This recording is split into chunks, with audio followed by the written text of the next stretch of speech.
BFM Business et Tech Co présente Tech Co, la quotidienne. François Sorel.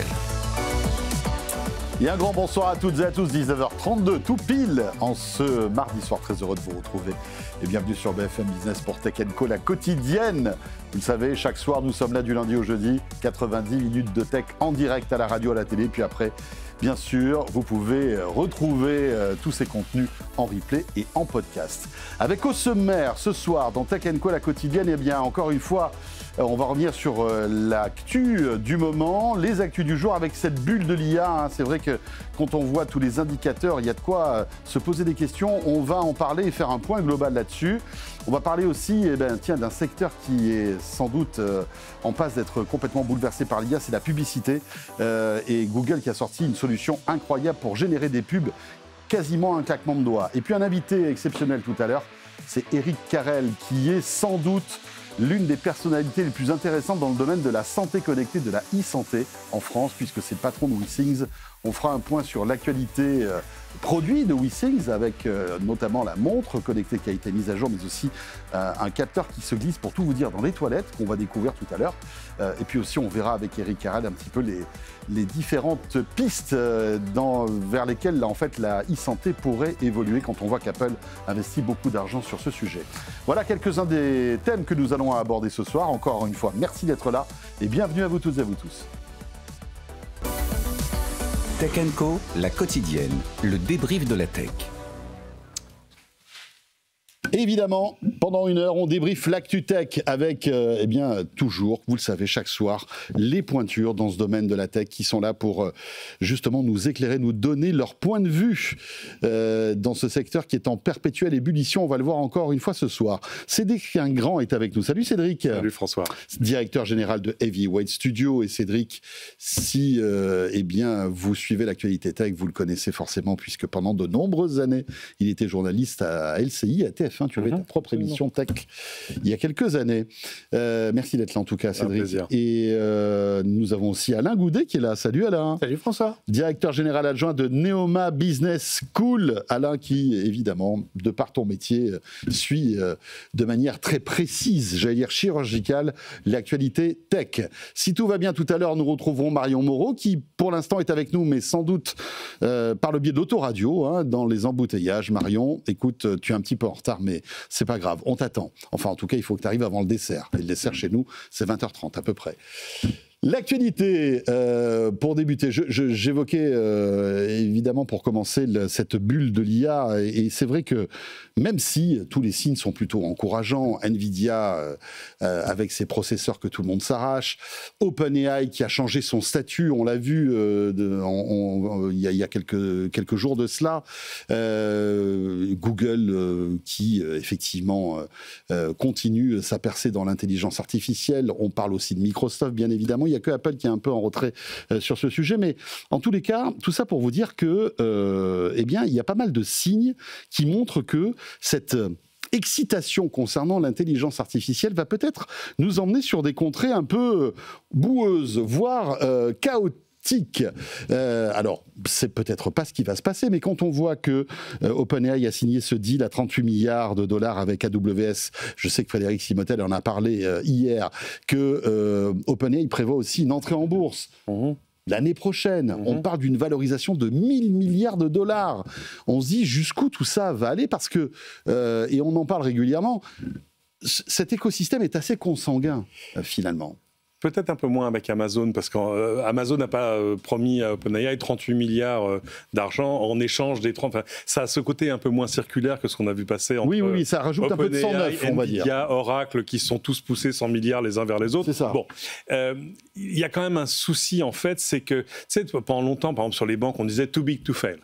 Là, en ce moment, c'est un peu too big to sleep, quoi. Parce que c'est pas le problème n'est pas encore de savoir est-ce qu'ils ont raison trop tôt, est-ce que finalement c'est trop d'argent par rapport au marché que ça représente, etc.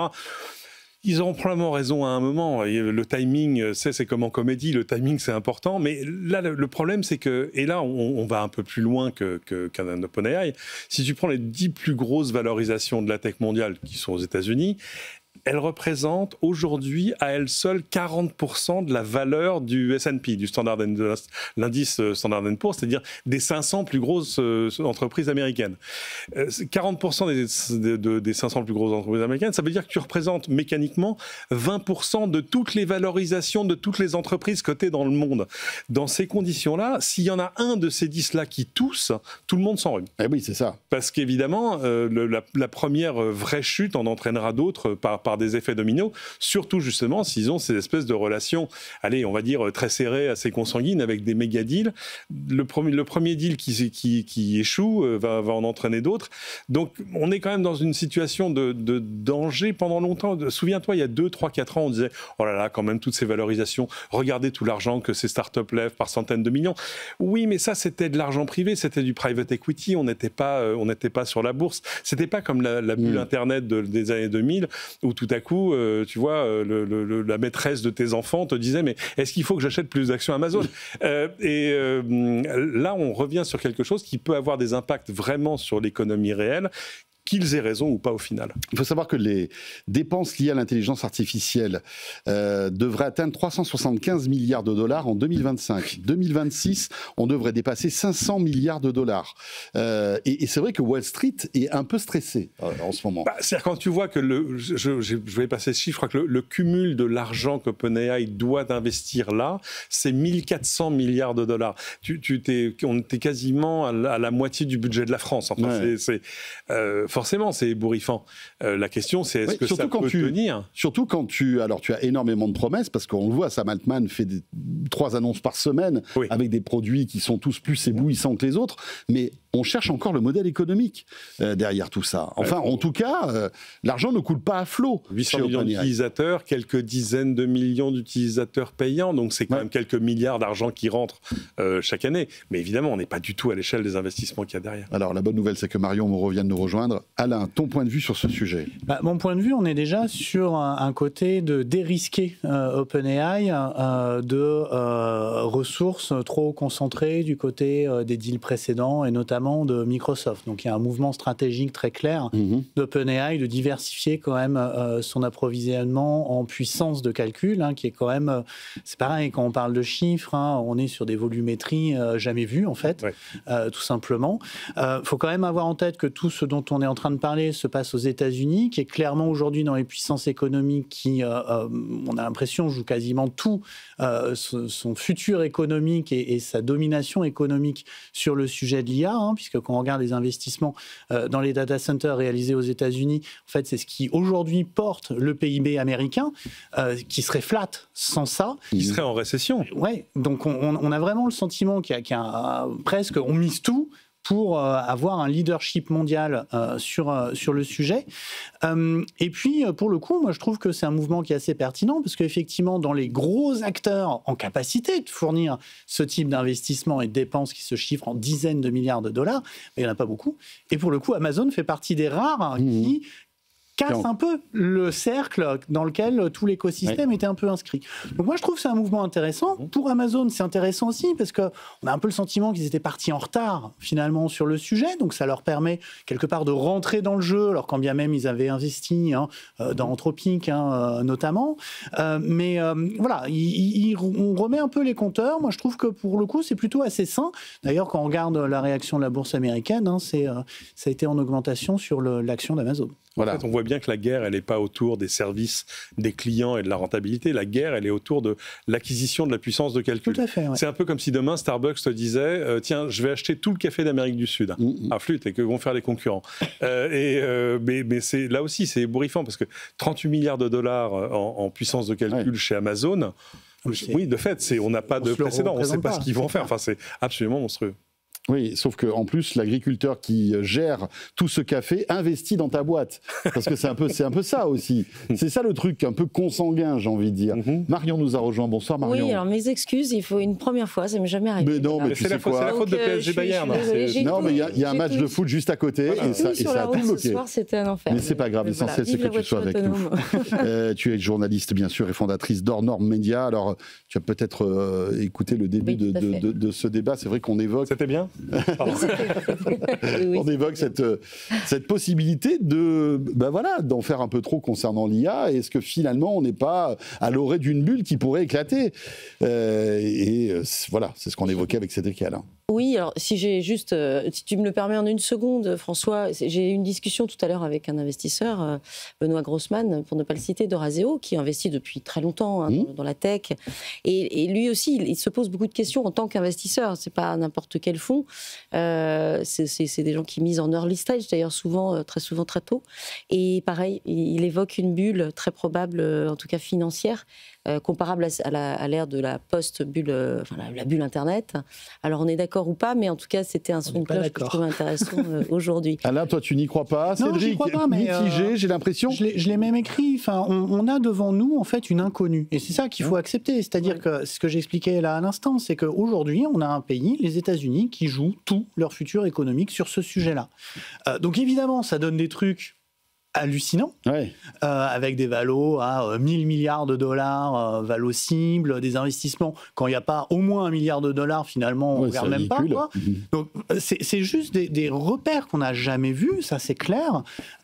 Par contre, là où je trouve que ça diffère fortement, finalement, de l'époque .com, c'est qu'on a aussi des usages, en fait, qui sont en train de se construire. On est sur des actifs quand même très forts. Je le disais, des data centers. Donc, quand bien même ça sert pas, on n'atteint pas la fameuse histoire de l'IA générale et je sais pas quoi. De toute façon, le sens de l'histoire, c'est que l'humanité a besoin de puissance de calcul.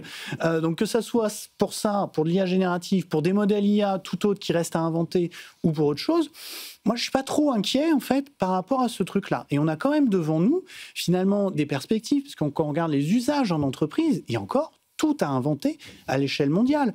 On a, allez, à la louche, si je parle de la France, 30% des entreprises, un peu tout type confondu, qui aujourd'hui commencent à utiliser un peu ces trucs-là. C'est-à-dire qu'il y a encore 70% du travail à mener. C'est pas pareil dans les autres pays, mais voilà, il y a encore pas mal de trucs devant nous. Quoi. C'est ça la référence à la bulle Internet. C'est-à-dire que il y a eu effectivement des valorisations et des idées avec deux PowerPoint et tout le monde a mis beaucoup de dollars, y compris les places boursières à l'époque aux États-Unis, y compris européennes aussi. Et il y a eu en fait une redescente data, je ne sais pas comment on le dit, avec en fait un rêve financier qui n'était pas au rendez-vous. Par contre, mais brutal. La courbe n'a cessé de grimper sur l'e-commerce, le premier web tel qu'on a connu, qui n'était même pas encore social. Ça ne s'est pas arrêté. Et il y a de fortes chances que l'IA suive la même courbe. Ouais, il faut se souvenir des banquiers d'affaires avant 2000 qui faisaient des projections en disant combien va valoir Amazon, avec des si, en disant par exemple, demain, si Amazon se met à vendre des voitures, alors ils vont capter 25% du marché, ça vaut donc tant. Alors qu'Amazon n'avait jamais annoncé l'intention de vendre des voitures. Là, je suis d'accord avec toi, parce qu'on n'en est pas là. On n'est pas sur des valorisations de start-up avec 3 mecs dans un garage et un nom de domaine. Là, d'abord, il y a vraiment des valeurs, des assets. C'est-à-dire qu'il y a tous ces data centres qui sont de la réelle économie et qui peuvent servir à d'autres choses si par hasard, il y en a un ou deux qui font défaut. Mais quand même, on est quand même face à une espèce d'exubérance un peu... ébouriffante, quoi. Pour info, le chiffre d'affaires d'OpenAI pour cette année 2025, c'est 13 milliards. C'est bien. Oui. Pour une start-up, c'est déjà pas mal. C'est ça, quand on regarde l'histoire. Bien sûr, mais quand on voit l'investissement qui sur 1400 milliards d'investissements, c'est ridicule. Et il compte gagner de l'argent qu'à partir de 2030. Voilà, donc il y a quand même cette... Mais laisse-leur du temps. Laisse-leur du temps. C'était une asso loi 1901 la semaine dernière encore.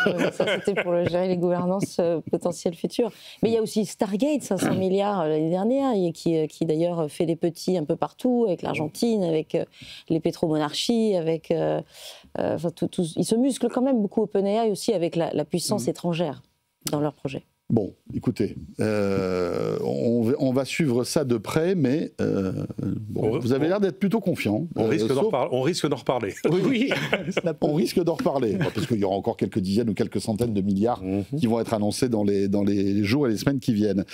Autre sujet d'actu qui est quand même assez intéressant, c'est, on va dire, les frasques de notre ami Elon Musk. Et la dernière en date, c'est son Grokipédia. Déjà, le nom est un peu bizarre. Moi, ça me fait penser à Gros Quick, évidemment. Notre petit star Nesquik quand on était petit.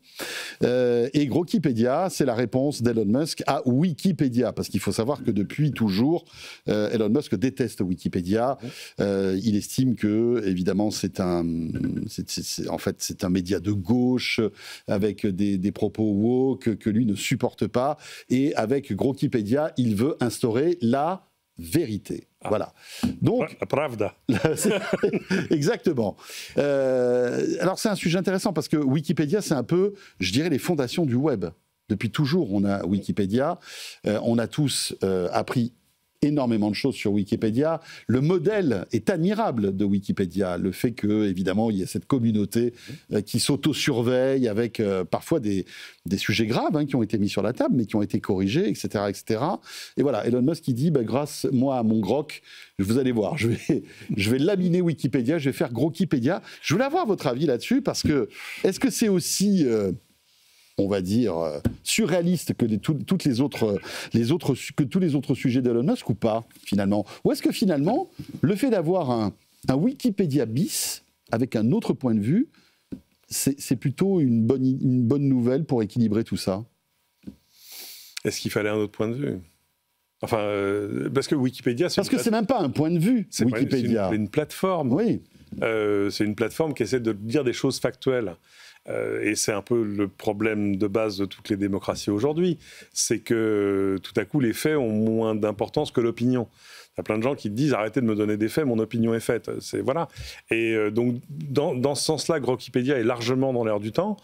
Mais sinon, j'en vois pas franchement l'intérêt. Alors, les premiers tests, évidemment, sont pas très flatteurs, mais en même temps, est-ce que les premiers tests de Wikipédia étaient très flatteurs à l'époque? Ils arrivent quand même avec un peu de retard. Mais c'est vrai que Wikipédia, c'est une machine incroyable. Et puis, c'est vrai que c'est la mémoire du monde, finalement. C'est devenu... alors, ça a fait beaucoup de mal aux encyclopédies, au vrai, mais c'est un peu les valeurs originales de l'Internet avec tout simplement les liens sur lesquels on clique. Enfin, c'est quand même des choses vieilles de près de 33 ans maintenant. Ça va être difficile à dépasser. Alors, par exemple, il y a beaucoup de choses qui sont similaires entre Wikipédia et Grokipédia, parce que, comme tout est généré par l'IA, on peut imaginer que Grokipédia s'inspire de certains articles de Wikipédia pour générer sa copie. Sauf que, bien sûr, dès qu'on touche à des sujets un peu touchy, l'esclavage aux États-Unis, l'épidémie de sida, etc., dans les années 80, là, on n'a pas du tout les mêmes points de vue. Et c'est là où ça devient un peu discutable. Oui, mais en fait, c'est la suite de sa vision écosystémique de sa vérité. Il a commencé par le rachat de Twitter, devenu X. Il a continué, il continue en fait quelque part à mettre un coup de pied dans le réel, le fait réel, la connaissance partagée. C'est ça Wikipédia aussi. Moi, je trouve que c'est ça qu'il essaye de tuer à petit feu en remplaçant par des machines des contributions humaines. Mais c'est la suite logique de X qui d'ailleurs...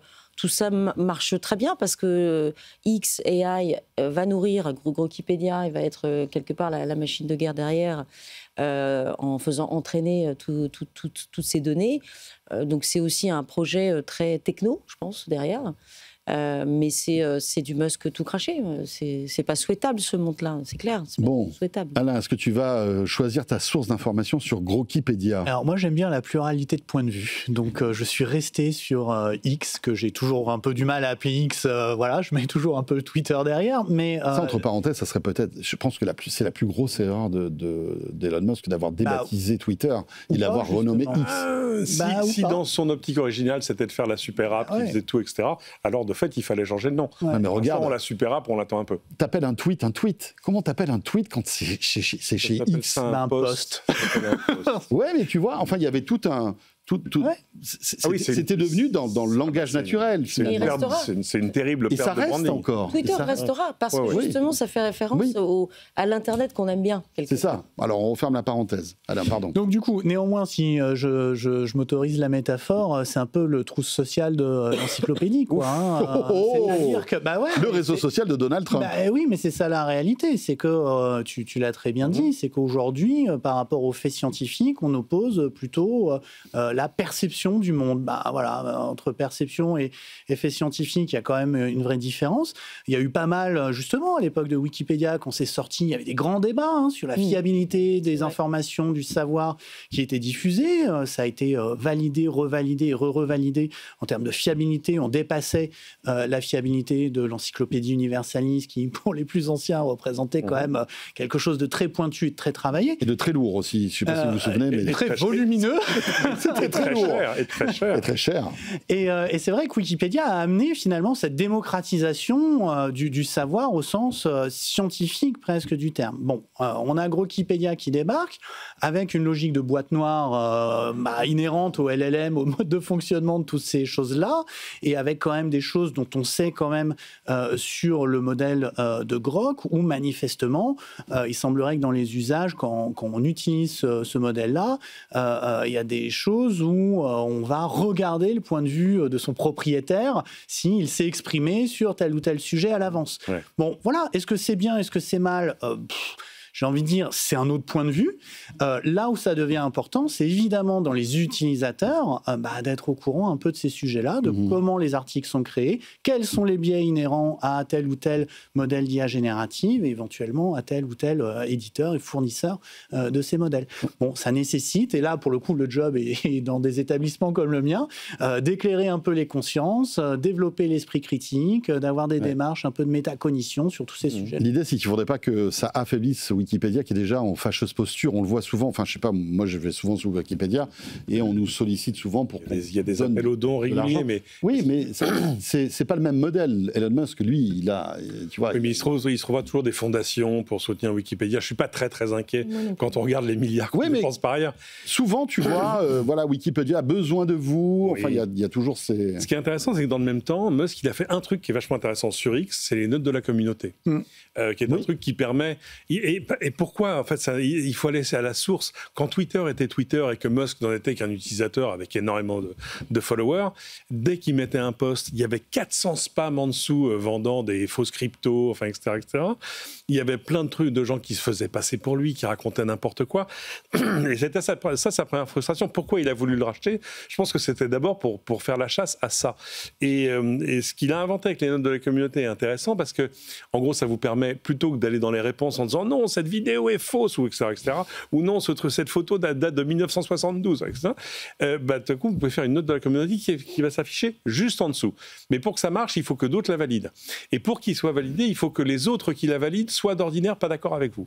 Et ça assainit plutôt pas mal le système. C'est une espèce de moteur de consensus qui, dans l'ensemble, fonctionne bien parce qu'il est très rare, moi, que je dise des bêtises dans les notes de communauté. Ouais.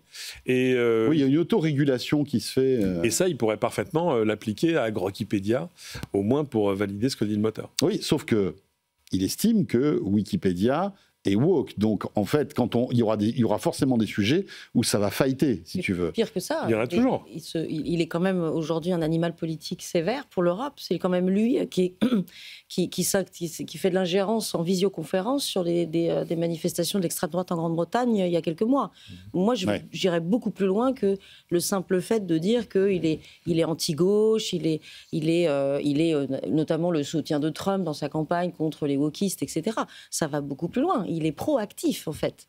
Et souvenez-vous du discours à Munich, aussi, de J.D. Vance, c'était la même bande au départ, d'ailleurs. Ouais.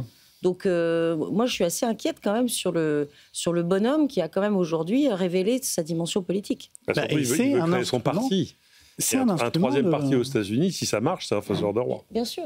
C'est un instrument de pouvoir politique. Enfin, clairement, il poursuit sa feuille de route d'avoir des instruments de pouvoir politique, un réseau social de l'ampleur mais encore un réseau Twitter, social, tu donnes ton opinion. Un Grokipédia, c'est pas pareil. C'est-à-dire que si tu ne donnes pas, si on ne vérifie pas la véracité de l'information, tu perds en crédibilité et personne ne vient te voir. Ben oui. C'est différent. C'est comme faux social, en fait.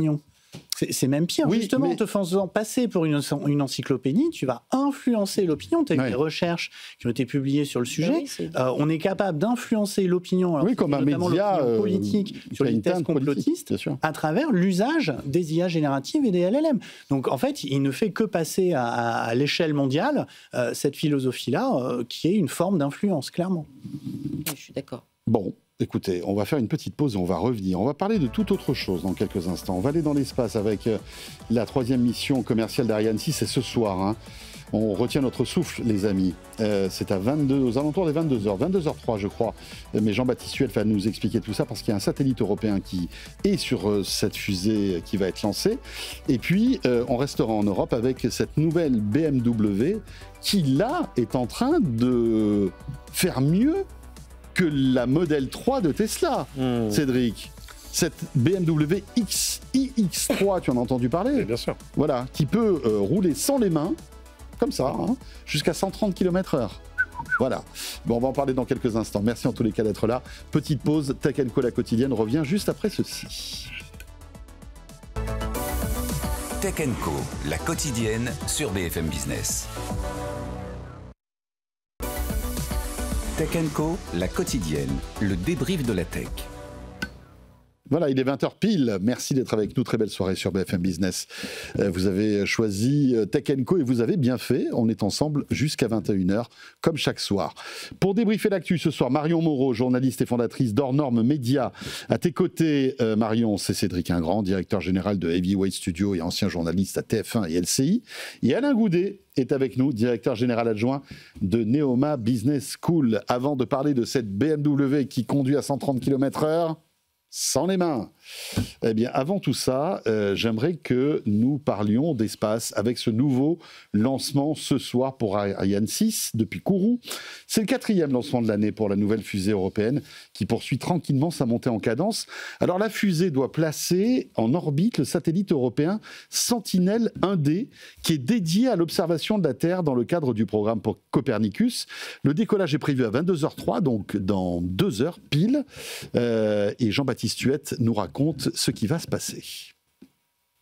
Un œil ouvert, jour et nuit, capable de voir à travers les nuages, de repérer un navire, une marée noire, de surveiller la fonte des glaces et même les ouragans. Le satellite Sentinelle 1D rejoint ce soir son orbite à 700 km d'altitude à bord d'Ariane 6. Il remplacera Sentinelle 1A, tombé en panne fin 2021. Il permettra à la constellation européenne Copernicus de retrouver son rythme nominal d'observation.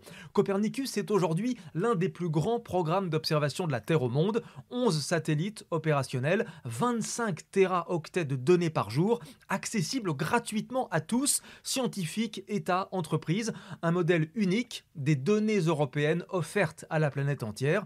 Certes, les données brutes ont peu de valeur en elles-mêmes, mais une fois raffinées, elles peuvent faire la fortune des entreprises qui les exploitent dans un marché mondial de l'observation qui est estimé à près de 6 milliards d'euros d'ici à 2033. Cette politique open source interroge et certains à Bruxelles évoquent désormais en coulisses la possibilité de monétiser certains services comme le traitement ou l'hébergement cloud. Voilà, donc la montée en puissance, on va dire, progressive d'Ariane 6, avec comme exemple ce satellite, le Sentinelle 1D. Voilà, est-ce qu'on est toujours dans la course ? En fait, l'idée là, derrière tout ça, c'est de parler de notre course en fait, dans le spatial. Est-ce qu'on est toujours dans cette compétition ou est-ce qu'on a été rétrogradé en National 1 ? L'enjeu, c'est le prix du kilo mis en orbite. Et là-dessus, pour l'instant, SpaceX est imbattable. Je suis tombé par hasard sur Twitter sur un lancement il y a 3 jours avec ma fille, qui a été fascinée parce que c'est vrai, nous on voyait les lancements, c'est-à-dire tu vois la fusée partir, mais après tu as peut-être quelques images et puis surtout du replay. Ouais, là tu vois tout est live et surtout ça dure, le secret story ça dure 12 minutes, hein, du lancement au retour du lanceur. Et il y a des caméras partout. C'est extraordinaire, les images sont extraordinaires, mais surtout, et c'est là que j'entendais, c'était le 102e lancement de l'année. Alors évidemment, SpaceX c'est son propre client parce que c'est pour lancer des petits satellites Starlink. C'est pas le 102e lancement d'Ariane 6 cette année. Non. Donc c'est vrai que on a l'impression d'avoir raté un peu une étape technologique. Ça veut pas dire que c'est perdu parce que l'enjeu c'est la réusabilité du lanceur. Enfin, d'un coup c'est un changement de modèle économique, mais on a quand même là aussi des vraies compétences. En fait, ça dépend ce qu'on analyse. Si on analyse en qualité, concrètement, tu as une charge utile hyper précise à lancer, sur une orbite précise, avec quelque chose de très grande valeur. Hein, je pense au James Webb Telescope. Tu vas choisir un Ariane Espace. Si tu as pour le moment une charge plutôt moyenne, voire petite, tu as besoin de lancer en orbite basse, etc., bah là, tu vas choisir SpaceX parce que ton différentiel de coût, de mémoire, hein, il est de l'ordre de 40% à peu près, ce qui, comme ça se chiffre en centaines de millions d'euros, voilà, gagner 40% sur 100 millions, c'est quand même toujours assez intéressant. Donc aujourd'hui, clairement, SpaceX fait du volume, Arianespace fait plutôt de la valeur. Malgré tout, ce qui serait intéressant, et je ne sais pas où ils en sont, mais à l'époque où Elon Musk avait annoncé la réutilisation des fusées, la communauté du spatial, américaine et européenne d'ailleurs, avait quand même gentiment rigolé en disant « jamais ça marchera ». Bon, la première fois où les lanceurs sont revenus, tout le monde a fait quand même une drôle de tête en disant « ah mince ». Ça marche. Ce qui serait bien, c'est quand même que pour le coup, en Europe, si on veut continuer à maintenir une forme de souveraineté, parce qu'aujourd'hui, on a une belle souveraineté pour lancer des charges importantes en orbite précise, ce qui est quand même déjà bien, tous les pays ne peuvent pas dire ça, mais si on veut maintenir une forme de leadership, cette fois-ci sur du volume, et être en capacité de lancer assez massivement des charges utiles plus petites, il faudrait quand même qu'on développe en Europe, effectivement, cette notion de lanceur réutilisable. Et je ne sais pas où ils en sont là-dessus. Je crois qu'ils ont un projet, justement, de lanceur réutilisable, mais ils vont avoir 15 ans de retard par rapport à Elon Musk. Et puis, il faut prendre la tête des instances de gouvernance mondiale. Je pense toujours, et je suis embêtante avec ça, de l'ITU, l'UIT, l'Union internationale des télécommunications à Genève, la première agence de l'ONU, qui a plus de 100 ans maintenant. C'est une agence qui est hautement politique et c'est bien parce qu'il y a un Français, récemment Frédéric Sauvage, qui en avait pris la tête il n'y a pas longtemps sur un des comités très, très importants, notamment sur le spatial. Mais il faut vraiment qu'on soit beaucoup plus proactif aussi sur qui va avoir demain le droit de décider de l'ouverture de nouvelles fréquences spatiales. C'est aussi comme ça que ça se joue, les lancements. C'est les enjeux de fréquence, c'est les enjeux des enjeux extraterritoriaux, spatiaux. C'est énorme. Et ça, là-dessus, on n'est pas bon. On n'est pas bon du tout. Moi, j'y suis allée plusieurs fois à l'UIT. J'ai vu trop peu de Français.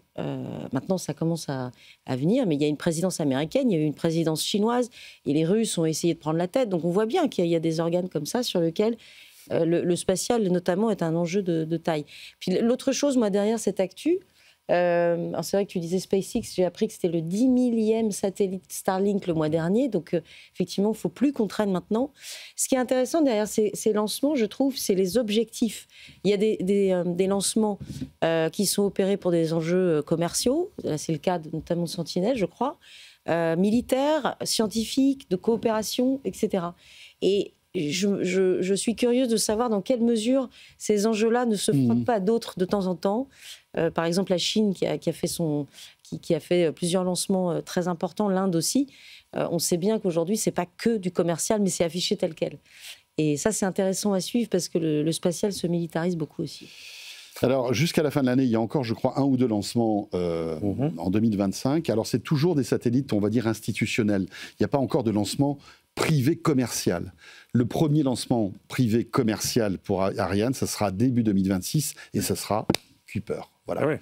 Avec donc le début du contrat entre Amazon et Ariane 6 qui va s'étaler sur plusieurs années. Je crois qu'il y a 18 lancements prévus et à chaque fois, quand c'est un lancement, c'est je ne sais pas combien de satellites Kuiper qui sont embarqués en fait dans chaque fusée. On a quand même beaucoup de chance que Jeff Bezos et Elon Musk se détestent cordialement. Oui. Parce que c'est quand même ça qui amène du... Parce que sinon, Bezos, il n'aurait pas réfléchi 2 fois, il aurait pris le lanceur américain moins cher. Ouais, mais j'aime bien la présentation que tu en faisais. C'est-à-dire qu'en fait, Ariane, c'est plus cher, mais c'est français, monsieur. C'est ce côté. C'est peut-être pour ça qu'on avait appelé la navette Hermès, tu vois. La navette Hermès. Ouais, bon, écoutez, on verra, mais tu parlais justement de cette tension entre Jeff Bezos... Légère inimitié. Et Elon Musk, mais je crois qu'il fut un temps où Jeff Bezos imaginait faire lancer du Kuiper sur SpaceX, parce qu'il n'a pas le choix, finalement. Oui. Bah oui. Et voilà, donc de passer un accord commercial aussi avec SpaceX. Oui, mais on voit qu'Ariane 6 lançant plusieurs, alors peut-être dizaines de satellites Kuiper dans un lancement, il y a bien cet enjeu de coût et peut-être que voilà, on a réussi en termes d'ingénierie à opérer ce type de lancement. Voilà, rendez-vous en 2026. Moi, j'adorerais aller à Kourou, voir le lancement d'Ariane 6. Ça serait formidable. On y travaille, pour tout vous dire. Ah bah tu On vois. aimerait bien y aller. Parce que sinon, j'ai des numéros de téléphone notés. Enfin, Oui, tu appelles, c'est gérable. Hein, je veux Oui, dire. tu appelles Jeff. Non, mais il y a un vol direct, hein, tu sais. Oui, c'est vrai. Oui, c'est clair. Le seul problème, c'est que quand on part là-bas, il faut que la fusée décolle, quoi. Parce qu'autrement, tu y vas pour rien. La glorieuse incertitude du sport. C'est ça. Ça peut arriver 2-3 fois quand même, cette histoire-là. Dans l'actualité, alors je sais que tu es un fan d'automobile, tu suis l'actualité notamment des véhicules électriques. Oui. Tu as toujours ton podcast là-dessus ou Les pas? doigts dans la prise, podcast remarquable. Les doigts dans la prise. Je vous conseille fortement. Tout est dit. les On ne amis. parle que de ça. Voilà. Voilà. Est-ce que tu as suivi l'actualité de BMW? Parce que BMW essaie bien de se démarquer dans ce domaine. Alors, non pas de l'électrique, alors sans doute aussi dans l'électrique, mais surtout sur cette bataille de la voiture autonome. Et ils ont annoncé aujourd'hui d'avoir un système d'assistance à la conduite qui s'appelle le Highway Assistant, qui sera déployé sur le nouveau iX3, qui a été certifié. Attention. DCAS. Voilà, donc ça c'est bien. Dans 60 pays, dont l'Union européenne, et en fait cette certification va permettre à ce véhicule de rouler à 130 km/h sans les mains. Et ça, c'est une nouveauté. Et vraiment sans les mains. Et c'est là la différence. Alors attention, on n'est pas dans la vraie conduite autonome. D'abord, il faut quelqu'un derrière le volant, quand même. Mais jusque-là, tous ces systèmes d'assistance à la conduite, ce qu'on appelle l'autonomie niveau 2, il y a 5 niveaux, te demandent de garder une main sur le volant. Ou te rappellent de temps en temps qu'il faut vraiment que tu... Ils veulent s'assurer que l'attention du conducteur reste concentrée sur la route. Et surtout, c'est plus facile pour trouver un responsable. S'il y a un problème. Chez Tesla, c'est pire. Il y a une petite caméra au-dessus du rétroviseur qui vérifie bien que tu es en train de regarder la route. Si tu regardes trop longtemps l'écran central pour régler un truc, chercher un podcast, t'as goût, bip, bip, bip, bip. Oui, bon, d'accord, très bien. C'est pour ça d'ailleurs qu'ils vont... Il y a des vidéos sur YouTube de gars qui ont trouvé la parade pour ne plus avoir les mains sur le... Des gens qui mettaient des contrepoids, des balles de golf. Ouais, des éponges, des trucs comme ça, pour simuler en fait la présence des mains sur les capteurs du volant. Oui. C'est dingue. Oui, parce que tout à coup, là, la voiture, si tu fais, c'était sur l'autoroute, t'as plus aucune raison de toucher au volant. Donc voilà, c'est une amélioration, on va dire, des aides à la conduite qu'on connaît déjà, c'est-à-dire des choses qui t'assistent pour rester dans ta voie, pour t'adapter à la vitesse des voitures qui sont devant toi, voire même pour changer de fil. Alors là, le changement de fil, par exemple, se fait aussi sans les mains. Il suffit que tu regardes dans le rétroviseur pour valider le fait que la voiture change de fil toute seule. C'est une espèce de raffinement. C'est peut-être plus des choses que j'attendais chez les Japonais que chez les Allemands, pour tout dire. Et puis l'autre chose, c'est que tous ces systèmes, si par malheur tu touches un peu la pédale de frein, l'accélérateur ou au volant, le système se désengage et c'est toi qui reprends la main. Ah oui, normal.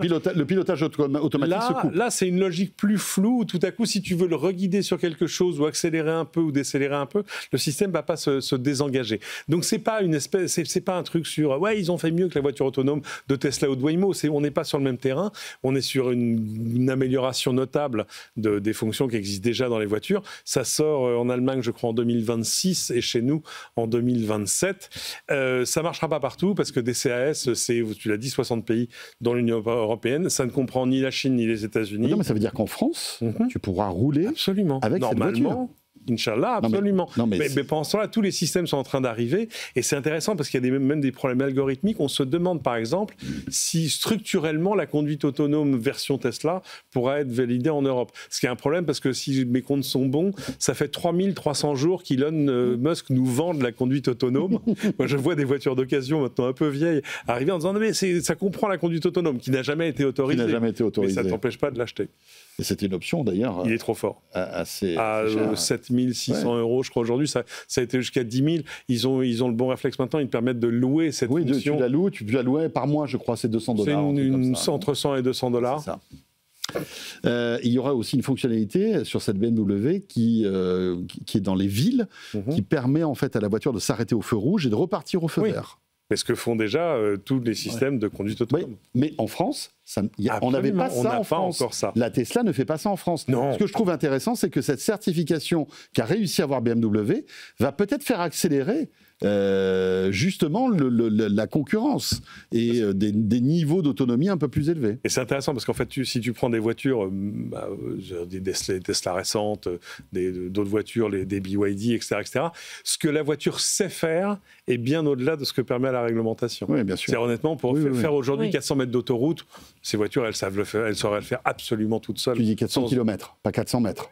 400 km, pardon. Ouais. Enfin, même faire un Paris-Lyon. Enfin, normalement, l'intervention humaine serait plutôt un truc qui induirait de l'erreur qu'autre chose. Et bien sûr. Tu deviens un peu le maillon faible de la voiture. Et je vous rappelle qu'il y a encore 2 semaines, on était à San Francisco et pour la première fois, j'ai découvert les Waymo. C'est un truc de dingue, incroyable. Surtout, ce que tu as découvert, c'est à quel point c'est devenu de la normalité absolue. Personne ne tourne la tête. Personne ne tourne la tête. En 2 semaines, les gens ont dit « Ah, regarde, c'est nouveau », et puis après, c'est devenu normal. Et ton appréhension dure 15 secondes. Après, tu te sens en sécurité. Tout est fait pour que tu sois dans un cocon sécurisé, finalement. Et puis, ça marche incroyablement bien.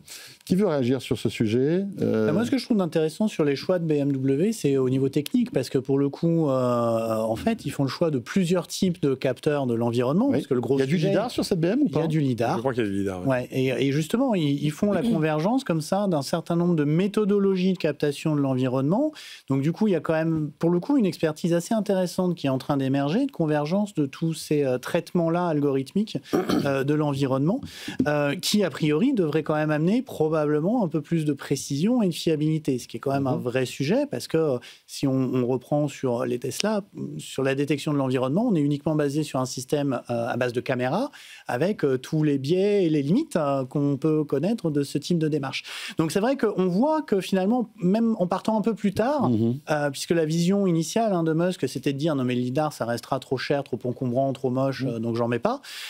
Finalement, c'est devenu moins cher, moins encombrant, moins moche. Et du coup, ça ouvre effectivement des portes assez importantes pour la concurrence. Je ne sais pas si tu as vu cette info géniale. Le lidar, je crois que c'est sur des Volvo, a juste un petit défaut, c'est qu'il crame les capteurs photo des iPhones. Donc tu es en train de prendre une photo. Le lidar, le lidar version automobile, c'est un vrai laser. Et les lasers peuvent être de fait dangereux pour les capteurs photo. Mais avant, ça peut même être dangereux pour les yeux, non, je crois. Oui, mais ça scanne tellement vite que tu vas pas fixer. Il faudrait que tu sois vraiment sur le lidar comme ça. De toute façon, le lidar il tourne. Enfin bref. Ouais. Mais et là, tout à coup, des gens qui prenaient des photos avec leur iPhone ont vu le gros trait noir sur la photo.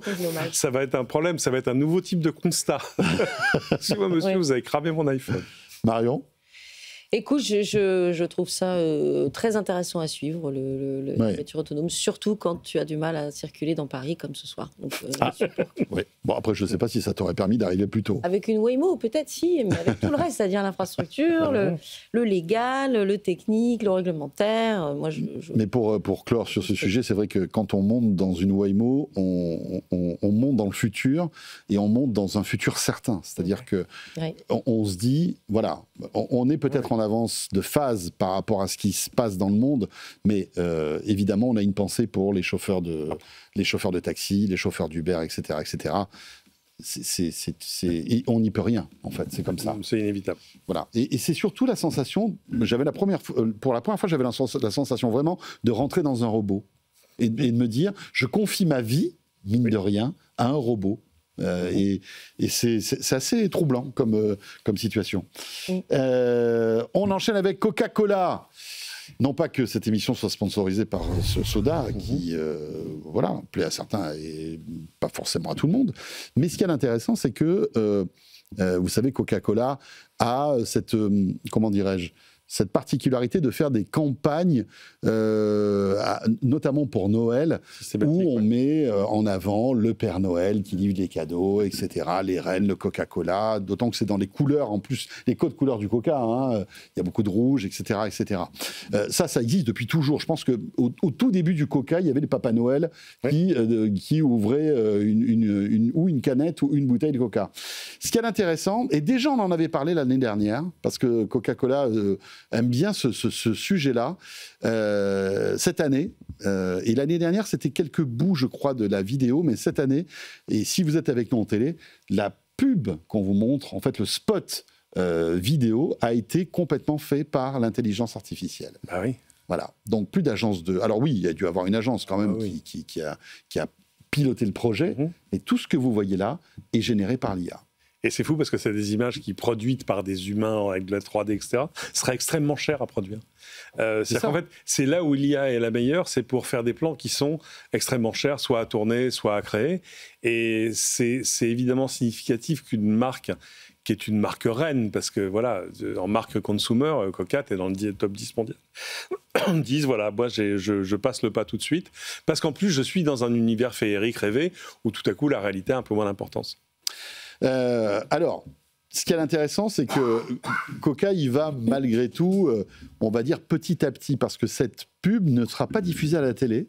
Elle sera diffusée que sur les médias digitaux, sur le web, je crois. Ils ne veulent pas affoler tout le monde, mais... Il y a du monde sur le web quand même. Ouais. Et puis, non, mais je pense que comme il y a un côté encore prestigieux de la télé, etc., ils se disent, on ne va pas y aller tout de suite, on attend encore un an ou deux. Quand même, ouais, et voilà, et dans un an ou deux, on y va. Est-ce que ça vous émerveille, ce type de choses? Est-ce que ça vous fait peur? Quel est, tiens, Marion, ton point de vue là-dessus? Écoute, c'est les deux en fait. C'est un peu ce que disait Cédric, c'est-à-dire que c'est un côté féerique, ça s'y prête bien, un spot pub de Coca, pourquoi pas, tu vois. Ça me choque pas tant que ça. Maintenant, c'est plutôt l'avenir que ça ouvre, enfin la voie que ça ouvre. Mais ça, c'est un débat qu'on a eu plein de fois et qu'on aura toujours. C'est que effectivement.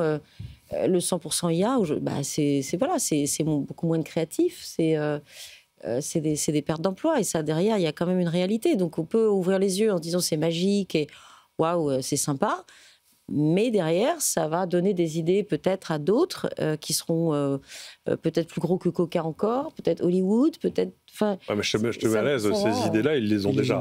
Oui. Les seuls que ça affole, c'est pas la population, c'est les agences de production de pub. Bien sûr. Parce qu'évidemment, là, c'est absolument indépassable. Mais là, on est dans l'ère du début de l'acceptabilité. Mais c'est un peu le Waymo de la pub, là, voilà, qu'on vise. Le test, on y va, on lance, on voit, quoi.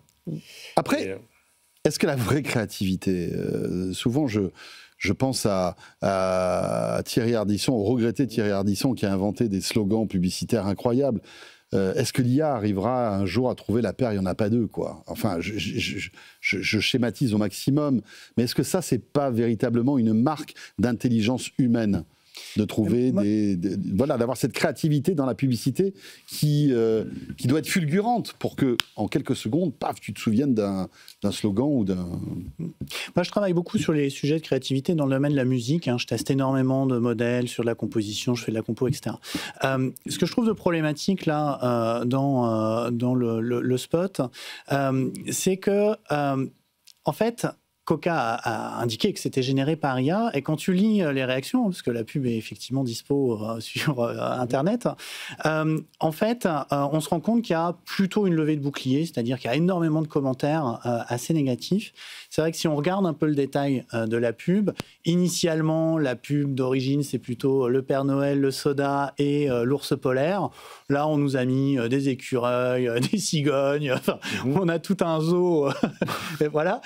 Beaucoup de gens disent... Ouais, non, mais, et une des remarques que je trouvais assez pertinente, c'était de dire, finalement, on a un peu quitté l'ADN originel de la marque pour réaliser à 100% une publicité à base d'IA générative, en faisant en sorte que la création gomme un peu les défauts liés à l'IA générative. Alors qu'on aurait pu avoir une démarche créative de dire, puisqu'on veut faire du 100% IA, en fait, on va pousser les leviers de créativité à fond.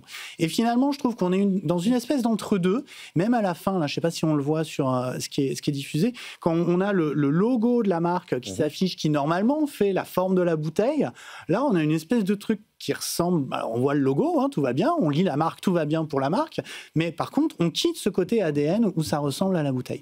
Et du coup, je pense qu'il y a un parti pris qui est presque pas forcément le bon dans la démarche créative, de dire on aurait pu aller beaucoup plus loin. Et quand on regarde comment on est arrivé à cette génération-là de contenu, il semblerait qu'il y ait eu 70 000 tests, essais, erreurs, génération d'IA. bon, est-ce que finalement, vaut mieux pas faire appel à des vrais talents humains avec une démarche créative et quelque part avoir finalement moins de générations aussi IA réalisées? Voilà, c'est un vrai sujet. Et pour le coup, moi, je ne crois pas à l'IA créative géniale en autonomie, en tout cas pas avec les technologies qui existent à l'heure actuelle.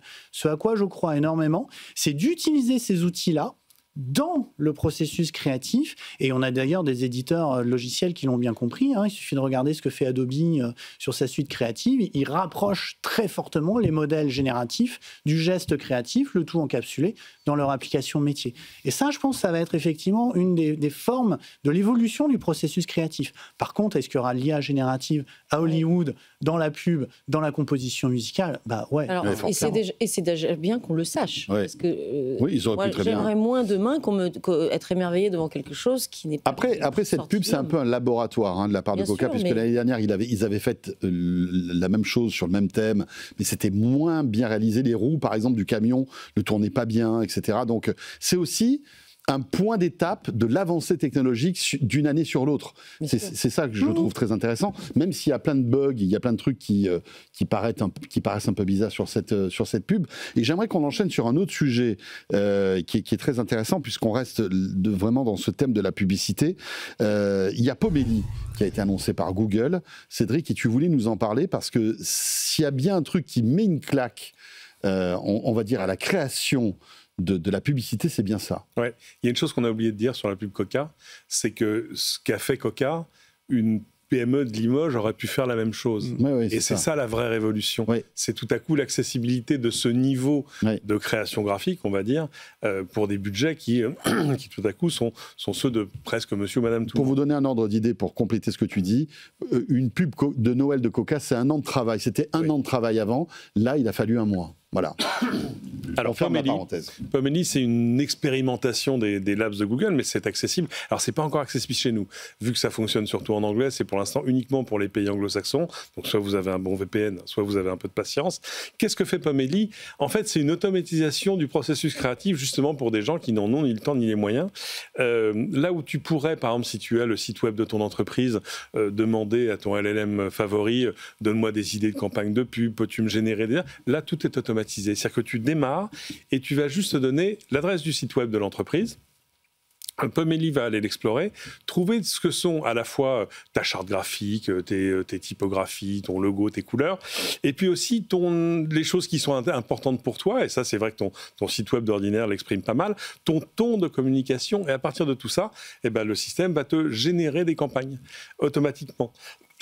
Avec tout ce qu'il faut dans une campagne. Oui, avec des slogans, avec en plus une explication sur l'intention du slogan derrière et de la campagne. Alors, c'est pas d'une qualité graphique extraordinaire, mais c'est de la génération au kilomètre.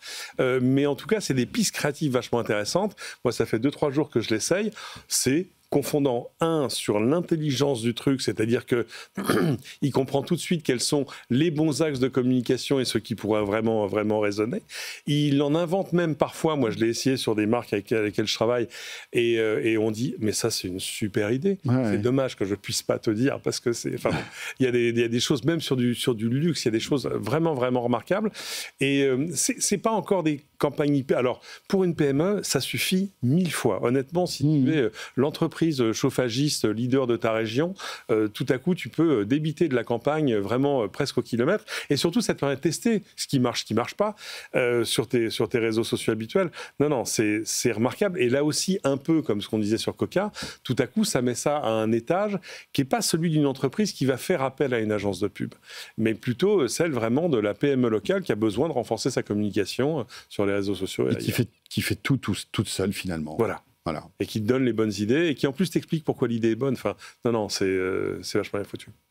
Alors la démarche est excellente, parce qu'effectivement, un site web, normalement, exprime plutôt pas trop mal les assets d'une marque, d'une entreprise. Donc, l'outil va chercher ces éléments-là sur le site web, les importe automatiquement et propose des pistes créatives. Maintenant, j'insiste, au bout du bout, ça reste quand même l'humain qui va choisir la pub qui lui parle le plus, et il y aura effectivement encore ces mécanismes-là. Un point que je voulais juste ajouter sur ces sujets-là, il y a des études qui ont été réalisées. En fait, quand on génère un contenu, ça a été fait sur de la poésie par IA. En fait, l'appréciation des poèmes IA est supérieure à l'appréciation des poèmes humains. Wow. Et ça s'inverse à partir du moment où on dit que ça a été généré par IA. Tiens, ah ouais. Tant qu'on ne sait pas. Ça, c'est très intéressant ce que tu dis là. Exactement. C'est pour ça qu'il y a un vrai pouvoir créatif, et je pense qu'il y a vraiment ces notions-là, mais ça doit être un peu accompagné et soutenu par de l'humain. Pour terminer, Marion, là-dessus. Non, je rebondis sur ce que tu dis, et c'est très juste. En tout cas, la référence à l'étude, je la veux bien. Regardez. Parce que on est tous très attentifs quand même, parce que le on, c'est nous aussi. Hein. On ne sait pas ce que ça va devenir, on ne sait pas si on va adorer encore ce Pomeli, est-ce que ça a un avenir, est-ce qu'on va y souscrire quelque part. C'est la grosse question derrière tout ce qu'on voit, et même si qu'on soit d'accord ou pas, qu'on trouve ça beau, magique, ou pas du tout, ou repoussant, c'est qu'est-ce que ça va nous faire dans 10 ans, dans 20 ans ? Et c'est ce que tu dis là, avec la référence que tu donnes. Quelle émotion ça génère chez nous ? Est-ce qu'on va avoir, dans 10 ans, une forme de standardisation de la créativité ? Parce que finalement, on saura que toutes les pubs, ce sera le standard, en fait. Il y aura une formation de standard dans la créativité, dans l'idéation. Mais je crois aussi beaucoup à la force comme dans la mode. Ce sont que des cycles qui reviennent en permanence. Ma fille, elle fait ça, fait une école de couture. Dans toute sa classe, ça n'est que le fait de revisiter les créations d'il y a un siècle ou d'il y a 50 ans. Et donc, comment nous, on va évoluer, ça va être très intéressant.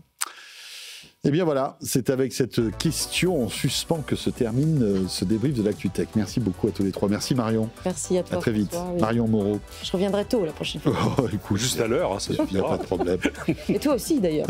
Journaliste et fondatrice d'Hors-Normes Média. Merci à Cédric Ingrand, directeur général de Heavyweight Studio et ancien TF1 LCI.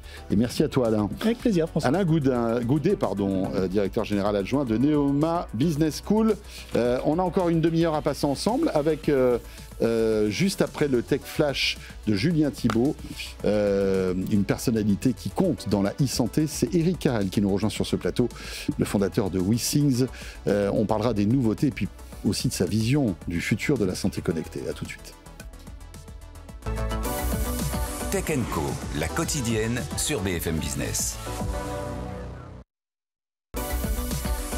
Tech & Co, la quotidienne, Tech Flash.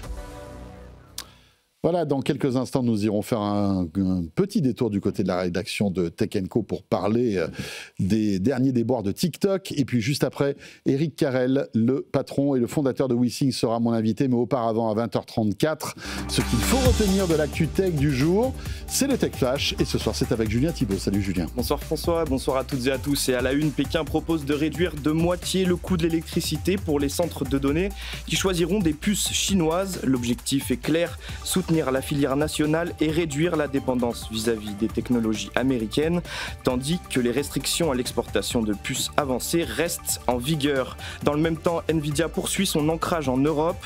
Le géant californien s'allie à Deutsche Telekom pour lancer dès 2026 un cloud d'intelligence artificielle destiné aux entreprises européennes. Une initiative qui vise à offrir une alternative locale aux géants du cloud, tout en profitant de la demande croissante pour l'IA générative. Et sur le front automobile, BMW crée l'événement avec une première mondiale. La conduite entièrement main libre jusqu'à 130 km/h vient d'être certifiée selon le règlement des Nations Unies. Une avancée légale majeure qui permettra à la marque allemande de proposer ce système sur autoroute dans plusieurs pays européens, dont la France. Et dans le jeu vidéo maintenant, Julien, Nintendo qui est en route pour de nouveaux records. Et oui, la Switch 2 poursuit son démarrage exceptionnel. Plus de 10 millions de consoles vendues depuis sa sortie en juin dernier. Un record pour Nintendo. La marque prévoit désormais d'atteindre 19 millions d'exemplaires écoulés d'ici mars 2026, bien au-delà de ses prévisions initiales.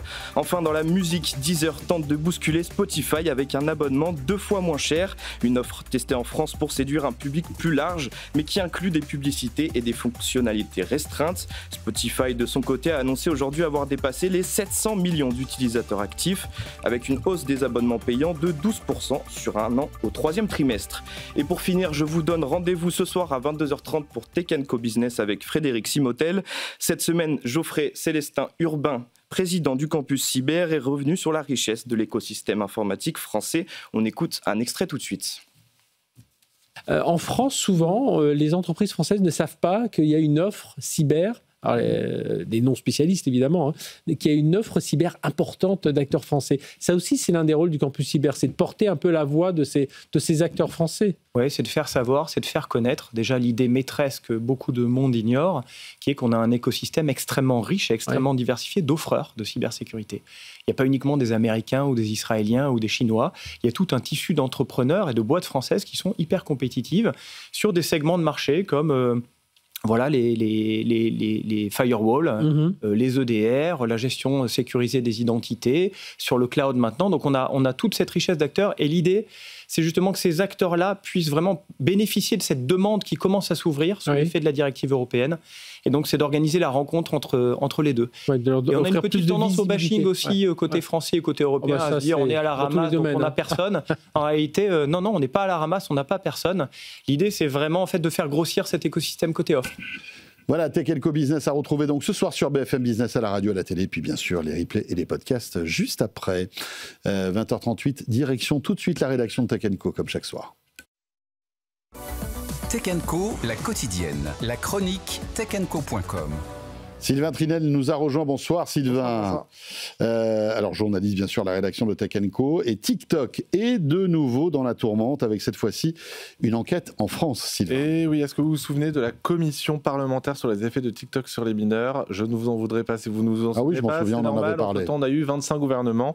Mais en tout cas, suite à cette commission, le député PS Arthur Delaporte, il avait fait un signalement à la justice, une requête entendue par le parquet de Paris qui annonce ouvrir une enquête préliminaire afin de faire la lumière sur certaines des accusations à l'encontre du réseau social chinois. Pour rappel, la commission elle avait statué sur plusieurs points attestant que l'algorithme de TikTok était susceptible de pousser au suicide les plus vulnérables et notamment les plus jeunes. Arthur Delaporte avait également dénoncé la facilité d'accès pour les mineurs à des contenus qui ne sont tout simplement pas de leur âge. Alors que reproche-t-on concrètement à TikTok, Sylvain ? Eh bien déjà son algorithme, évidemment, puisqu'il est aujourd'hui complètement remis en question et il fait donc l'objet d'une enquête du parquet. Pour les parlementaires, c'est la manière dont le réseau social fonctionne et qui est clairement problématique selon eux. Pour améliorer le temps d'écran, il va continuer à proposer les mêmes contenus à un utilisateur avec le risque, forcément, de lui proposer des vidéos portant sur des sujets qu'il ne devrait tout simplement pas voir. Si TikTok se défend de ces accusations, évidemment, on s'en doute, il va désormais devoir répondre aux questions de la justice.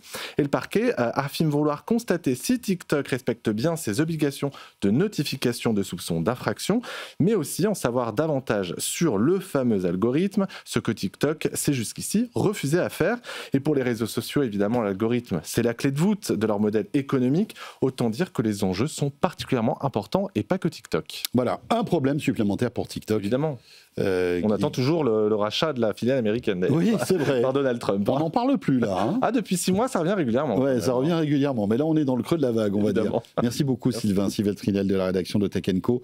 20h40, on va parler de notre santé connectée avec un acteur majeur dans ce domaine, c'est WeSings. Tech & Co, la quotidienne, l'invité. Éric Carrel est avec nous ce soir. Bonsoir Éric. Bonsoir François. Et merci d'être avec nous. Éric, pour refaire un point sur l'une des avancées majeures dans le monde des nouvelles technologies, je trouve, c'est la santé connectée et le fait que l'on puisse maintenant avoir des capteurs qui surveillent notre santé pour essayer de prévenir des maladies. C'est ce que vous faites depuis de très nombreuses années chez WeSings. Et j'ai l'impression que c'est un travail de longue haleine parce qu'il faut complètement réexpliquer tout ça aux gens, leur expliquer que évidemment leurs données sont protégées, que ça peut leur faire gagner de l'espérance de vie et que tout cela fait partie du progrès finalement. WeSings, donc, vous en êtes le président et le fondateur. Vous avez 2 produits à nous présenter ce soir. Comment va WeSings ? Est-ce que vous arrivez, c'est la première question, parce que c'est vrai qu'on voit qu'aujourd'hui vous avez des concurrents qui sont, pour certains, d'une puissance monstrueuse, notamment Apple avec son Apple Watch. Comment vous portez-vous aujourd'hui ? Alors WeSings se porte bien, on sera à l'équilibre cette année, ce qui est pour une start-up, c'est toujours un challenge important. Ça sera une première, ça, l'équilibre ? Pas une première, mais on a traversé des années un peu plus difficiles, notamment après le Covid, avec les augmentations de prix, etc. Donc là, l'entreprise se développe et financièrement va bien, donc ça c'est une bonne nouvelle. Avec une volonté d'être international. Alors on est international depuis très longtemps, puisqu'on fait 40% de notre chiffre d'affaires aux États-Unis, 20% à peu près en Allemagne, 20% en France, et puis après le reste essentiellement dans les autres pays européens. Ce qui est intéressant, c'est que là, vous annoncez coup sur coup 2 nouveaux produits. Alors, on va parler de ce capteur qui va analyser nos urines, qui est une révolution. Alors, on en avait déjà parlé parce que c'est un produit que vous avez annoncé il y a peut-être 2 ans, je crois. On l'a annoncé il y a 2 ans et ça nous a pris 7 ans pour le faire. Donc, on est un petit peu en retard sur la sortie, mais ça y est, il est sorti il y a 4 jours. Et pour nous, effectivement, c'est une très belle avancée. Alors, on va commencer par ce produit parce que c'est vraiment le plus étonnant. Ouais. Après, on parlera de la smartwatch, mais c'est un produit qui s'accroche à la cuvette des WC. Alors, on l'accroche à la cuvette des WC. Et donc, un peu comme un désodorisant, quoi. Exactement. Et à l'intérieur, donc, il y a une cartouche qui va faire des analyses spécifiques en fonction de ce qu'on cherche à suivre. Donc cette cartouche, c'est quelque chose comme ça qui se met simplement à l'intérieur et qui va faire un certain nombre de tests. Alors on a aujourd'hui 2 cartouches, une qui est orientée sur ce qu'on appelle les maladies, le suivi métabolique. Ce suivi métabolique, il est important pour des gens qui sont soit très sportifs, soit des gens qui suivent des régimes un peu forts, avec le suivi de l'hydratation, le suivi du pH, le suivi des cétones et le suivi de la vitamine C. Donc pour accompagner toutes ces personnes qui suivent des régimes particuliers ou des personnes qui ont des problèmes métaboliques particuliers. Et donc il y a 2 types de Alors ça c'est la première cartouche et la seconde qui s'appelle Calci, donc la première s'appelle Nutrio, la seconde qui s'appelle Calci, elle est orientée vers le suivi des calculs rénaux. Vous savez, il y a un certain nombre de personnes qui font des calculs rénaux. Ils sont sujets aux calculs rénaux. Oui. Et c'est une souffrance extraordinaire, non, très forte. Et donc, on n'a surtout pas envie que ça recommence. Et ça peut se suivre à condition qu'on ait un suivi, ce qu'on appelle longitudinal, donc régulier. C'est pour ça qu'on a besoin d'avoir ça près de chez soi, dans les toilettes, pour ajuster la quantité d'eau qu'on boit, boire beaucoup, faire attention à boire de l'eau qui n'est pas trop salée, sans trop de sels minéraux, en fonction des périodes où on voit des évolutions dans ces risque de ces calculs rénaux. Comment vous avez eu l'idée d'analyser l'urine ? Parce que vous ne l'avez pas dit, mais pour faire simple, il faut faire pipi sur le système. Alors on fait pipi sur le système et derrière, il y a une petite aspiration qui va prélever un échantillon d'urine et l'analyser. Et ensuite, envoyer les données dans l'application. Et donc, on va voir les résultats directement de cette application. Donc, on n'a rien à faire. On programme le fait qu'on veut faire 2 tests par semaine, par exemple, automatiquement, le matin ou le soir, en fonction de ce qu'on a programmé. Quand on va aller aux toilettes, il va y avoir une aspiration et l'analyse va se faire. Je vous posais cette question, pourquoi l'urine ? Parce qu'en fait, j'imagine que c'est un fluide qui est très, très, très important. Alors, l'urine, donc, oui, effectivement, l'urine éjecte ce qui vient de notre corps, comme les sels. Et l'urine est particulier parce qu'il y a en fait plus de 3000 composants qui donnent des informations sur ce qui se passe à l'intérieur de notre corps. 3000 ? Et l'urine, en fait, l'analyse d'urine, c'est ce qui est le plus ancien dans le domaine de la médecine, puisqu'il y a 3000 ans, il y avait déjà des gens qui goûtaient l'urine pour essayer de savoir quelle maladie avait une personne. Donc on n'a pas inventé l'analyse d'urine. Vous savez aussi qu'on en fait facilement dans les laboratoires. Ce qu'on invente, c'est l'analyse d'urine chez soi, pour un certain nombre de suivis particuliers qui ont besoin d'être mesurés régulièrement et sans avoir à retourner au laboratoire d'analyse tous les jours. Ce qui est intéressant, c'est quand on se projette, c'est qu'on est à l'an zéro, en fait, de ce type de capteur. C'est ça qui est incroyable. Alors, tout à fait. Ce qu'il y a derrière ça, ce qui est assez fort, c'est que, en fait, on a inventé une médecine extraordinaire, qui est la médecine dans les hôpitaux, dans les centres médicaux, etc. C'est extraordinaire, mais pour les maladies chroniques, donc maladie chronique, c'est une maladie qui dure toute la vie, c'est pas tellement adapté parce qu'on ne va pas aller à l'hôpital vérifier un certain nombre de choses tous les jours. Donc il faut que cette médecine, elle se déplace dans notre vie quotidienne et qu'elle puisse être suivie et par nous-mêmes et par le corps médical. Donc là, on a toute l'infrastructure puisqu'on a les données qui de façon sécurisée remontent dans notre application, qui peuvent être partagées avec un médecin. Ce médecin peut être alerté, nous suivre, etc. Mais j'imagine que ça nécessite un niveau d'ingénierie incroyable parce qu'il faut que ce soit hyper étanche. Alors oui, je peux dire que ça nécessite beaucoup d'ingénierie puisqu'on a bossé dessus pendant 7 ans. C'est le produit sur lequel on a travaillé le plus longtemps. Parce que c'était le produit le plus complexe à mettre en œuvre ? Effectivement, comme vous dites, il y a ce côté environnement pas très sympathique dans les toilettes, là, on tire la chasse d'eau, etc. Le fait que ça y reste longtemps, le fait qu'il faut prélever un échantillon d'urine sur tout type de personne, quelle que soit la façon dont on urine dessus, le fait qu'il faut pouvoir l'adapter à différents types d'analyses, le fait qu'il faut transmettre les informations, enfin voilà, donc Tout ça dans un volume qui soit petit, qui soit discret. Voilà. Et donc là, ça se met simplement dans les toilettes, les gens l'oublient.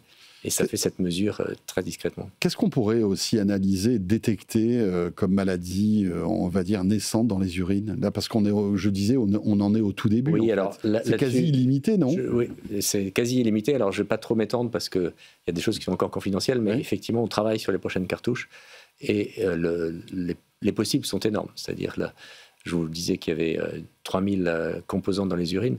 On ne peut pas analyser ces 3000, mais on peut quand même en analyser beaucoup. Qu'est-ce qui vous frappe le plus dans cette course à l'innovation qu'on voit? Alors évidemment, on parle d'intelligence artificielle. Je sais que l'intelligence artificielle a beaucoup d'intérêt pour vous. Et vous nous avez dit d'ailleurs au micro de Tech & Co que c'était sans doute la révolution la plus importante depuis que le web existe. Ouais. Oui, je continue à le penser. Ouais. Et aujourd'hui, les LLM sont des outils pour avoir des diagnostics médicaux qui sont absolument extraordinaires, mais ils ont besoin d'être nourris. Et donc nous, en fait, ce qu'on apporte, c'est la capacité de les nourrir. Ils ont besoin d'être nourris avec de la vraie data. C'est-à-dire que si vous racontez à un LLM votre vie, mais que vous n'êtes pas assez précis dans le type de données, il va faire de fausses interprétations, comme un médecin d'ailleurs peut faire de fausses interprétations. Donc aussi bien un médecin qu'un LLM a besoin de bonnes data, de bonnes mesures. Et nous, ce qu'on apporte, c'est cette capacité de faire des mesures simples en vie réelle. Comment imaginez-vous la vie, on va dire, de vous ou moi dans 15 ans à peu près, avec une montre, avec ce type d'objet, peut-être de nouveau? On parle beaucoup des lunettes connectées. Est-ce que vous pensez que les lunettes, ça a un intérêt finalement Alors, ce qu'on pense fondamentalement, c'est qu'il y a deux types de mesures dont on a besoin pour aller chercher des données fortes dans le domaine de la santé. Une mesure, c'est ce qui se passe la nuit. C'est-à-dire quel est notre rythme cardiaque la nuit, le rythme respiratoire, quel est notre risque d'apnée, quels sont nos cycles du sommeil, quand est-ce qu'on dort en sommeil profond, etc. Et puis des données en montant sur une plaque de verre qu'on appelle PES-Person, mais qui en fait mesure beaucoup plus. Et donc le sommeil, on peut le faire avec une montre, on peut le faire avec un sleep analyzer qu'on met sous le matelas, on peut le faire peut-être demain avec d'autres choses. Et le PES-Person, c'est ce qu'on fait, c'est notre produit principal. Donc à partir de ça, on a une vue vraiment très très profonde et on est en train de travailler sur des scores, justement entraînés par l'intelligence artificielle, pour pouvoir prédire ce début des maladies. Mais pour ça, on a besoin en fait d'avoir un grand nombre de mesures de façon régulière. Et la force de WeThings, là où WeThings est absolument unique au niveau mondial, c'est cette capacité d'avoir des mesures pendant des années. Parce qu'en fait, notre santé, ce qui est important, c'est détecter le début d'une mauvaise évolution. Des problèmes. Si vous les détectez trop tard, même vous avant retrouvez que aux ce soit urgences. un problème. Voilà, exactement. À un moment où c'est encore réversible. Et donc pour ça, il faut faire des mesures dans la vie quotidienne et que ces mesures ne soient pas casse-pieds, puisque sinon on ne va pas les faire. Et c'est là où nous, on a fait plutôt un bon boulot. Donc, soit vous portez une montre, effectivement, il y en a d'autres qui le font, soit vous montez sur vous montez sur un PES-Person. Et ça, là-dessus, on est à peu près unique au monde. On n'est pas là pour parler d'Apple, mais est-ce que vous êtes impressionné par typiquement ce que fait Apple avec son Apple Watch, par exemple? Vous trouvez qu'ils font du bon boulot? Je trouve qu'ils font du très bon boulot. Je trouve qu'il y en a beaucoup qui ne font pas du très bon boulot, mais je trouve qu'Apple fait du bon boulot. Je trouve aussi que WeThings, c'est bon. Ah oui, bien sûr, bien sûr. D'ailleurs, il y a une espèce de concurrence entre vous, hein, c'est-à-dire que... On est à la fois concurrents et partenaires, puisqu'en fait, ils vendent nos produits, un certain nombre de produits dans leur Apple Store. Ils ne vendent pas nos montres, évidemment, parce qu'ils font des montres, mais ils vendent nos PES-Person. Ça, c'est pas très fair-play, d'ailleurs, entre nous, non? Oui, on comprend, on va pas... Mais je trouve que c'est des gens qui font un travail sérieux. Et je pense que c'est important dans ce domaine de faire reconnaître tous ces devices comme des devices sérieux. Tous nos devices maintenant ont des clearances, ce qu'on appelle les clearances médicales, c'est-à-dire qu'ils ont été vérifiés, on a des demandes d'autorisation à faire pour les mettre sur le marché. Et ça fait rentrer cette santé connectée à la maison dans l'ère professionnelle. Ouais. Alors quand on se projette encore, je reviens sur ma question, dans 15 ans, comment vous imaginez justement notre vie avec des objets connectés dans 15 ans? Nous, ce qu'on pense, c'est qu'il faut qu'il y ait des mesures qui soient faites de façon non invasive. Donc, vous dormez avec votre montre ou sur un matelas, etc. Ouais. Et donc, on a vos données de nuit. Vous pesez 3 fois par semaine ou 4 fois par semaine en montant sur un PES-Person. On a énormément de données cardiovasculaires, la rigidité des artères, l'état de santé du système nerveux autonome, etc. Et à partir de ça, nous, on va établir des scores. Et avec ces scores, on fait deux choses. Un, essayer de motiver. Dire, François, vous n'avez pas trop marché aujourd'hui, ça serait bien d'aller faire une petite marche. Oui, vous avez ronflé un peu fort, donc il va falloir... Voilà, et dans 15 ans, peut-être que vous marcherez moins, donc vous aurez besoin qu'on vous motive plus. Okay. Et donc là, les LLM nous aident beaucoup parce qu'ils nous aident à vous parler de façon personnalisée pour savoir, vous, qu'est-ce qui vous motive, en fait, quelque part. Et puis 2, ce qu'on appelle intermédiaire, donc motiver intermédiaire. Intermédiaire, c'est dire comment je rends simple la connexion avec un médecin au bon moment. Vous savez, il y a beaucoup de gens qui se disent, bon, il faudrait peut-être que j'aille voir un médecin, mais en fait, qui ne font pas le travail, ou c'est parfois difficile. Là, nous, aujourd'hui, vous cliquez sur un bouton et vous avez un rendez-vous avec...